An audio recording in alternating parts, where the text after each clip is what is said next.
The Mutual Broadcasting System presents The Family Theater, starring Pat O'Brien and Bill Williams. Edward G. Robinson is your host.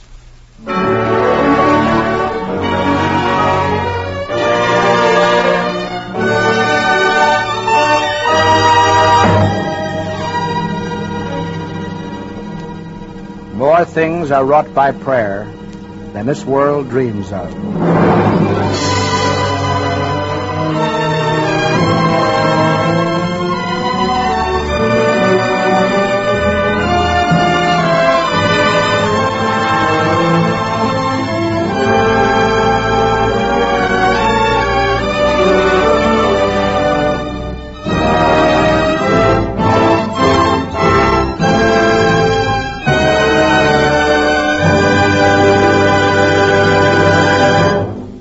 Good evening, ladies and gentlemen. This is Edward G. Robinson. Thanks for inviting us into your home this evening. And it's nice to know that so many of you are listening with your families. Your letters tell us that, and we're pleased because it means that you like our program and the purpose behind it. As most of you know, Family Theater is dedicated to your family, and dedicated with the hope that your family is well and happy, and that your home is all you wish it to be. We join with so many of you in the conviction that a family that prays together stays together. For if we have understanding and harmony within our own homes, we will also have a broader and a brighter viewpoint of our neighbors' problems and those of the world at large. Well, enough about our purpose and more about tonight's play, which is based on an original story by Matt Taylor and adapted for the Family Theater by True Boardman, and features two of our most popular and well-known stars, Bill Williams and Pat O'Brien. So stand by for Work of a Lifetime.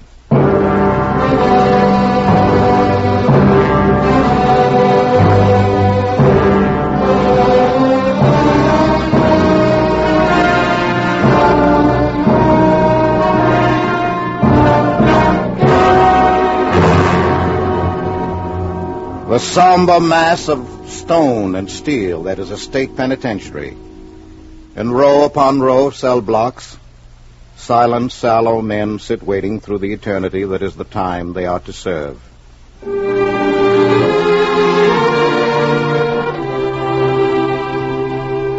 And on a certain winter's day, in the office of the warden, in the prison administration building... Why shouldn't a man get out of this place when he gets a chance? He should. Of course he should. Warden, you ought to see the place I'm going. As pretty a little valley as God ever made. And I'll have my own house and a garden and a housekeeper. 27 years. Yes, men have come here with a death rap and served less time than that. Well, if you're looking for an argument from me, you're out of luck. If I'd been in your place, I'd have tried to get out long ago. But you will remember about young Jensen? He's due for another examination next month.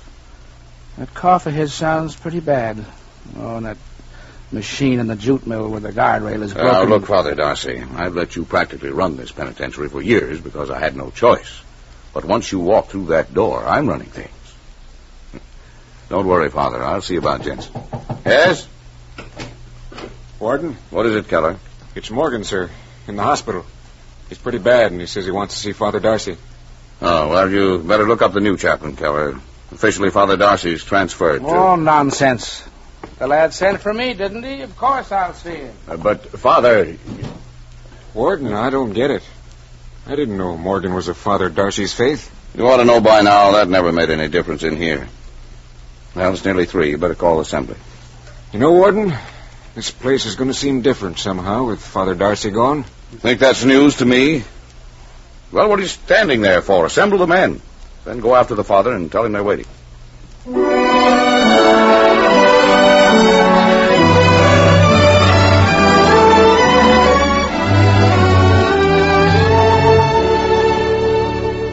Warden, Keller said something about an assembly. Yes, that's right. How about Morgan? He's gone. I'm grateful I was still there to be with him. Well, the men are waiting, all of them. We'll go right in. I tell you, I know what I'm talking about. I see. Say, what is this? Never mind. Men, Men, Father Darcy is leaving this afternoon. And while I know he said goodbye to many of you individually, I felt sure he'd like to say a word to all of you at once. All right, Father.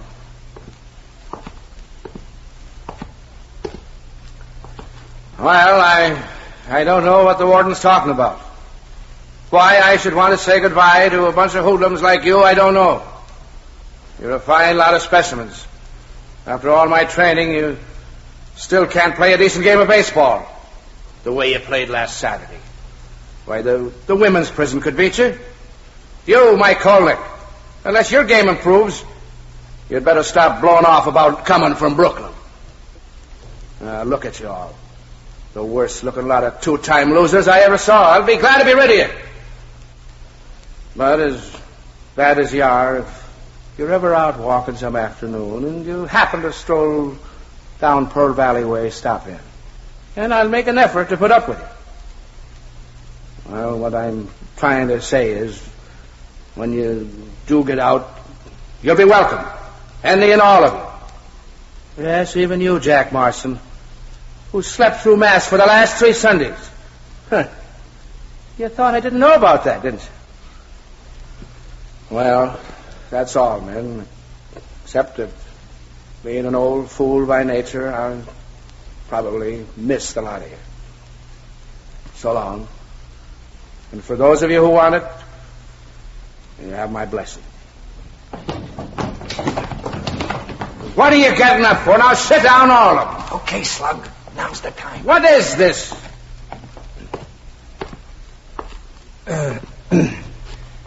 Father, this here is something a bunch of the boys got together and fixed for you. It's an altar cloth for your new church. It's kind of crooked on one end, but that's on account of Killer O'Meara never counts his stitches right. We all thank you for what you've done here, and we hope you're going to like it down in Pearl Valley. So long, Father, and good luck. Okay, you guys, come on, get on with the singing. Rock of Ages, clap for me. Let me hide myself in thee. Let the water and the blood from thy womb decide which flow be of sin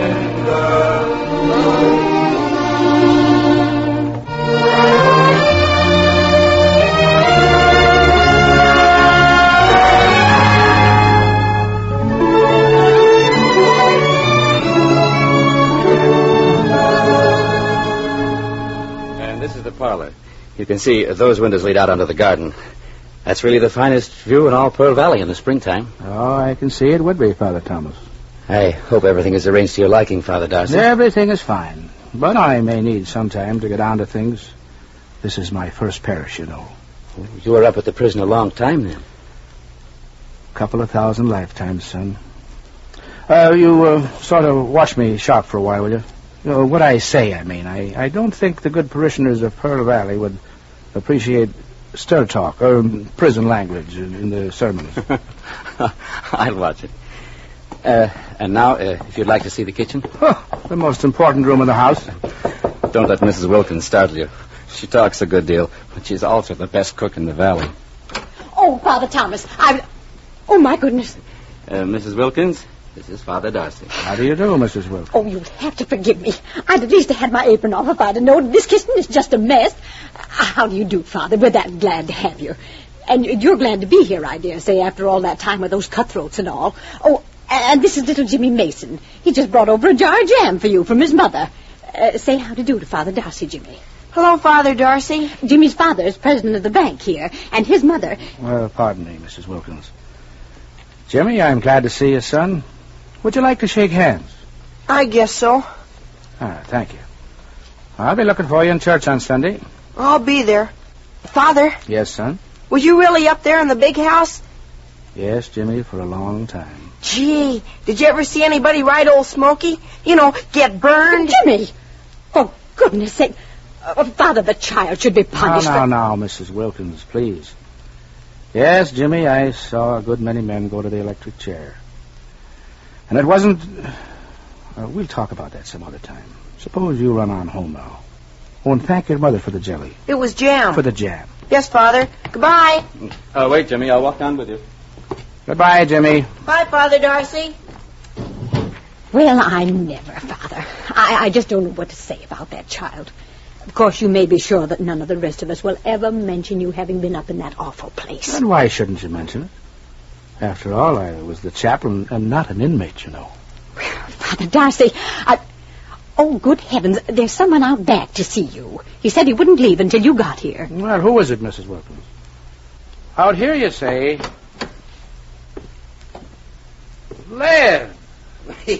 Hi there, Father Darcy. Well, come in here. I'm glad to see you, boy. Yes, I sure feel proud to see you, sir.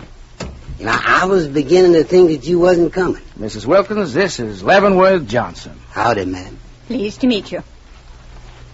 Mrs. Wilkins, Leavenworth and I are very old and very good friends. We were associates for some time. Associates? How long was it exactly, Lev? Well, 8 years and 3 months, Father.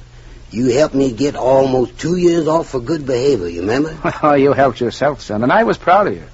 Go on in my study there, boy. I'll be right in. I want to talk to you. Yes, sir, Father, and me likewise.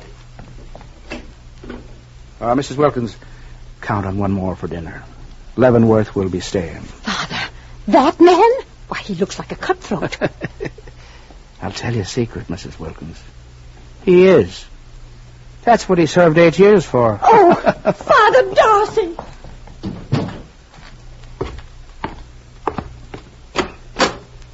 Oh, Lev, you scoundrel. What are you doing in Pearl Valley? Well, the day I got out up there, I done tell you that if you ever went away from that place, no matter where it was, you could always count on me to come and tend for you. Well, Whitey Jefferson done writ me that you was coming here, and here I is to stay. Lev, I'm grateful to you for your offer, and more grateful than you know, but Now, Father, if it's money that you is worried about, eating and sleeping, that's all I want. As far as you and me is concerned, after all you done for me up there, the Emancipation Proclamation is hereby repealed. You's in a strange country hereabouts, Father. You're gonna need me plenty, believe me. Lev, I'm beginning to think you're right.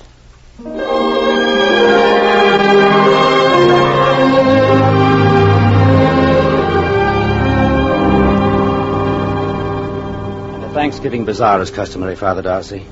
Of course, if you feel it's too much work and you'd rather not bother... Bother nothing. Some work is what I'm looking for around here.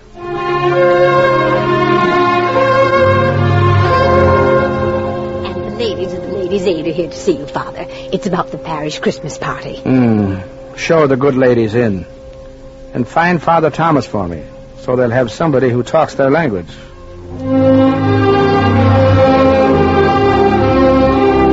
That's on Thursday. And then Friday and Saturday, there are 2 christenings, a marriage, and a young people's dance. Oh, yes, and 2 new altar boys to be selected. Looks like a very strenuous week for you, I'm afraid, Father. Very strenuous. Lev, did you hear that? A strenuous week. Strenuous? For my money, this is the nothing ever happenest place that ever was. All I do is sit and get fat. It's like you're doing, Father. You're right, Lev. The warden should see me now. This is exactly the life he said I needed.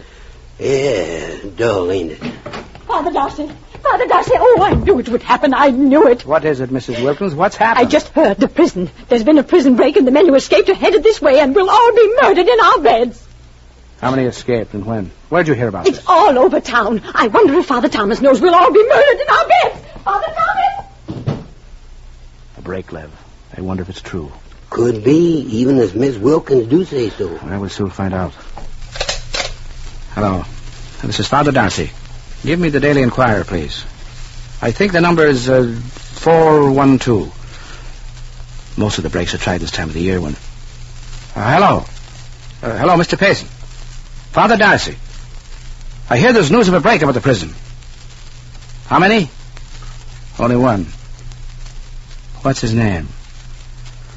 Oh, yes. Yes, I know him. He's headed down this way? You're sure? Thanks, Mr. Payson. It's Vigo, Lev. Benny Vigo. Hey, that real mean guy in cell block 5, the one that handed the knuckle interview to Hendricks that time and nearly put him away? That's Vigo, a crazy fool. He's only got a year to go. Now he takes a chance on going for the whole ride. Well, maybe they won't catch him. A farmer gave him a lift on the road just north of here. He's identified him completely. Prison guards and state troopers are already after the boy. They even sent for the hounds. Oh, he is as good as lock up right now. Lev, if you were in Benny's place, where would you go? Around here, I mean, to hide out. Well, gosh, Father, I don't exactly know. I reckon down by the freight yards. No, that's the first place I'd look. No, you'd be someplace near the tracks, so you could run for a freight train when it passed. Someplace where there's lots of cover, trees and bushes. Well, there ain't no place like that around here, except in them woods back at the golf course. And what runs along the other side of the golf course? Well, there's nothing but the train tracks. Leavenworth Johnson, you said a while ago that I was getting fat. Well, you're right. What I need is some exercise. Come on. Let's go out and have a good game of golf.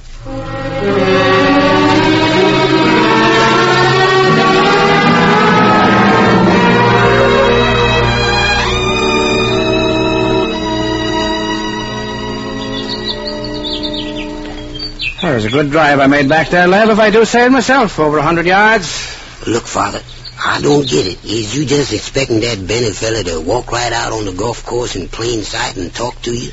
Bad thing about this fifth hole, Lev. Fairway runs so close to the woods. Little slice and your ball is lost in the trees. Give me that brassy. Yes, sir. Hey, that ain't the right club for no shot like this. No, I think it is. Watch this. I told you the ball done went slicing right square into them trees. Stay here, Lev. Stay here and come quickly if I call you. Now, Father, you can't go in there alone. That fellow Vigo is dangerous, Father. Mighty careless way to hit a ball. Mighty careless. Wasn't it, Benny? Benny Vigo, it's you I'm talking to. I know you're in there. I saw you watching me when I made the last drive. They're combing the place for you, Benny. They've even sent for the hounds. They're a cinch to search here soon. Come on, son. For the last time, I'll ask you. Come on out now, or I'll go about my business and let somebody else find you. The difference is I want to help you, Benny. All right, lad, if that's the way you want it. Wait a minute. Okay, son, I'm here. What about it? Benny, I'm glad to see you, boy. What are you doing around here? Oh, this is my parish, Benny. I've been here ever since I left the prison. Didn't you know that? No. Benny, I want to talk to you. Stay right where you are. I'll give you the heat. A rod. Oh, I suppose you got that gun where you got those clothes. Pals on the outside had them stashed away waiting for you. Oh, you were always a smart lad. Never mind the yap, Parson. You said you had something to say. Well, spill it. Where do you go from here, Benny? That's none of your business. I'll make it. Not if I turn you in, you won't. You ain't turning me in. You're pretty sure of that, aren't you? Oh, but then that cannon in your hand makes you sure of a lot of things. I can take care of myself. All right, spread out and cover the woods there. Hey, they're closing in. That's right, Benny. Get out of here, high collar and quick. You're not taking me, see? Oh, a swell chance you'll have, son, against a lot of them. I told you to stop talking and beat it. All right, Benny, but I won't go alone. Leavenworth. What is this? Yes, sir, Father. What is it? Here, Lev, here. Hey, you found him. Hi there, Vigo. Hey, now, look, don't point that thing at me. I'm just doing what I was told. Give Vigo that golf ball. Give him that golf bag. Give it Yes, sir, Father. What's the angle? What good's the golf bag? A man playing golf can have a caddy, can't he? All right. Keep that hat down over your eyes. Stick right beside me. I'll play the next hole. That'll bring us right here to where my car is parked. Once we're out of the club grounds, you get back and keep your face to the floor. Well, what about me, Father? You head off into the woods, Lev, and get going. Yes, sir, Father. I've gone already, and whatever you're doing, good luck with it, Father. So long. So long, Lev. All right, Benny, we're off. And if you'll remember your prayers, lad, you'd better start saying them. If we're going to get away with this, we'll need help. Lots of it. Let's go.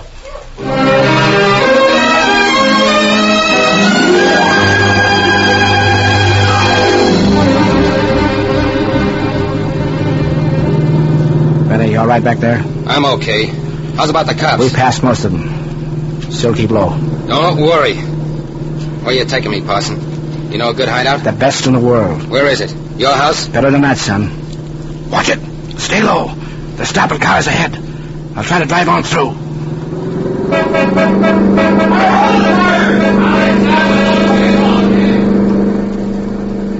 I think we made it. Oh, for a moment I was worried.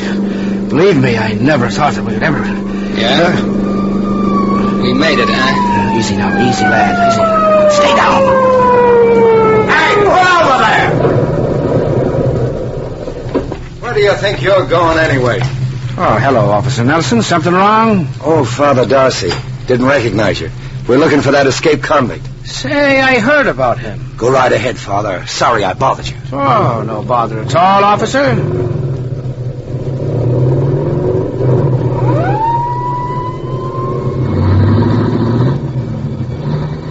You can take a breath again, Benny. I just tried one myself. I guess we're all clear now. You got what it takes, Parson. I'll give you that much. Thank you, son. But you still ain't said where you're taking me. I haven't, have I? Well, you have to know sometime. I'm taking you back to prison, Benny. You're taking me... You crossed me. Easy, son. I said I'd get you to where you'd be safe. And that means inside those walls. There's no place else. Stop this car. Pull into the first side road. No, Benny. I'm going on, and you're not stopping me. I'm not, huh? You feel that smart, guy? Well, shooting me in the back is not the answer, Benny. Shut up! Shut up and stop this car. Maybe I did cross you, but I had to. You're a scared, mixed-up guy with a loaded gun in your hands. The first man who tried to take you, you'd shoot him, Benny. Maybe the second, too, but sooner or later, one of them would get you, and if you were alive, you'd still go back up there, son. Not in a car with me, not like this, with at least half a chance, but... Stop talking! I'm warning you! Oh, you wouldn't be going back. Maybe only serve one more year and then be free. You'd be going for the finish, Benny. The quick and terrible finish I've tried to help so many men to meet. Stop it! Do you hear me? I said to stop you yakking and stop the car. Stop it! A year, Benny. A year. One last short year and you'll be free. Oh, I know you think it'd be a longer rap after you try to break, but there's something we can try. Oh, I can't promise it'll work, but believe me, son, I want to help you. I know what's in your heart. Oh, I know how you grew up. No family, no affection. No one who cared or understood, and that's always what's made you want to fight the world. Stop it! All right, Father. I'm counting 3, see? And if you ain't stopped that car by then, I'm letting you have it. All right, Benny. I believe in you, lad. There is the makings of a fine man in you. 1. You'll do what you have to do. No one can blame you, but it could be otherwise. You could finish your sentence and go on to a fine, useful life. True. God bless you, Benny, and forgive you. 3! Well, Benny, I'm waiting. Oh, I can't. I can't give it to you. I can't. Oh, of course you can't, son. Here, give me that gun. It's a great gamble I took on you, lad. I gambled that even though you were a rogue and a thief. It wasn't in you to shoot a man in the back, and I won, Benny. I won. Now stop your whimpering and listen to me. First, we got to find the spot where you hid your prison clothes. Then, if the brakes are still with us...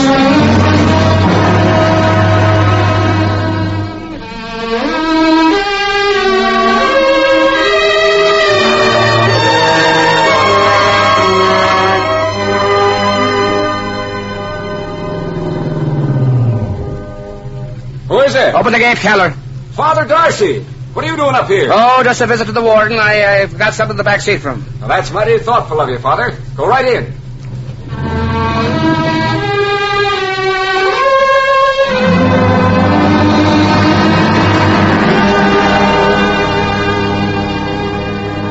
Benny, can you hear me? Yeah. Where are we? Inside, just back of the laundry. The gong will sound off any minute. The men will be crowding for supper. Fall right in line. You'll not be noticed. Get up in front. The screws will be in the rear. There it is, lad. You are a right guy, Forget Father. it, son. Run for it and good luck. Dear Lord, I'm most grateful for what you've done for Benny, and for me, too. If this be wrong in your eyes, let me be punished. But let things be easier for the boy. I place him completely in your hands from now on. Amen.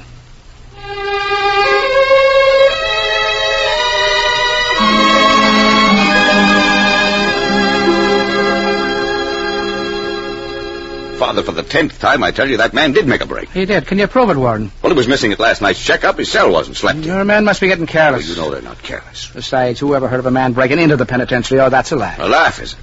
It's a strange coincidence that the one person who identified Vigo saw him near Pearl Valley, and tonight, just when Vigo reappears, I have a visitor from Pearl Valley in his car. Oh, you're wrong, Warden. That's not my car. It belongs to the parish. Young Father Thomas will likely be driving it after I talk to the bishop. What do you mean? I understand your new chaplain doesn't like it here, so I've been thinking of coming back and taking his place. Are you crazy? You've got everything down there in Pearl Valley. That's right, everything but my real job. Everything but enough people who need the kind of help I know best how to give. While I think of it, we've got to line up a good job for someone. Lev Johnson. Maybe that stockholder fellow who gets out next month will need a chauffeur. Or a golf caddy. A golf caddy? Lev Johnson? Father, are you sure you feel all right? You haven't been fasting too much. Nothing of the kind. I'm feeling wonderful, Warden. The beautiful, bad air of this place is doing me good already. Oh, Father, be sensible. You've got a soft berth in Pearl Valley. Stick to it. You said yourself 27 years in this place was enough for any man. Well, I was wrong. It's not a matter of years, Warden. When there's a whole lifetime of work for a man to do, he can't possibly do it in less.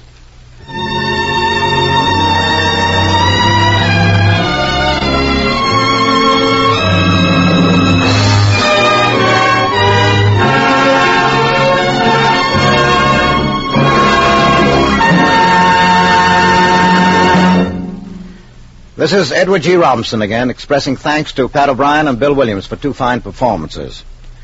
You know, no matter who you are or where you may be, I'm sure you'll agree with me about one thing. Nothing in this whole wide world can bring us more happiness than a family. If your family life is a happy one, well, you're really sitting right smack on top of the world. But by the same token, if your family is falling apart instead of sticking together, if your family life is one argument after another, if your children get into one scrape after another, well, then let's not kid each other. You really know the meaning of the word misery. And I guess we've got to admit that these days that there are so many things that seem to be responsible for breaking up our homes, things that seem impossible to cope with. Our newspapers are filled with stories on juvenile delinquency, and possibly the main trouble is the example we as parents set for our children. What are your thoughts on the subject, Pat O'Brien? You're a good family man. Well, Eddie, it's a pretty big task to bring up children properly. As a matter of fact, the job is apt to be too tough for even the best of parents. However, we don't have to do it alone. We can get help. The most powerful help a man can ask for. But remember, we've got to ask for it. Ask and you shall receive. Yes, ask God for his help. Pray.